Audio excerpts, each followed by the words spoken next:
Did you see what happened? Here we are. We have, I think it's a spectrum problem, and it's all on fire now, so they probably can't look at it. But here's the insides. The motor, that works. Everything I want is still working, so that's good. We've got a motor still working, servos. Here's one of the spectrum modules. More wires. I think that this is the other spectrum module, and it's dead. I think that's it.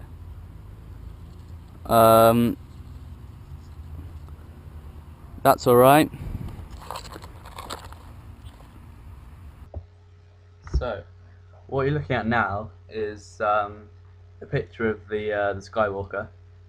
This was taken about 5 to 10 about 10 minutes after the actual crash, and as you can see, it's still smoking. So before there was a lot more smoke coming out of it, and so I think, to be honest, I've given up on the idea of the Skywalker, and probably go with a quadcopter. But I'll keep you guys posted and have a look at the rest of the video. See ya.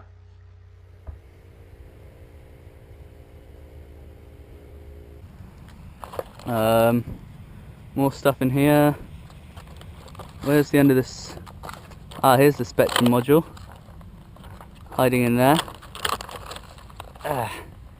AR6210, and I think that was to blame because I lost all signal.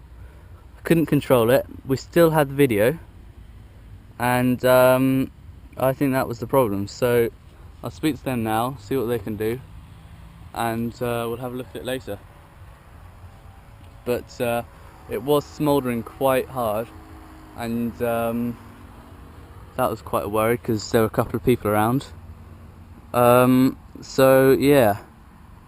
By the way, this is on 5.8, my FPV, and this is on 2.4, so it shouldn't have interfered. So that's it. Alright, see you later.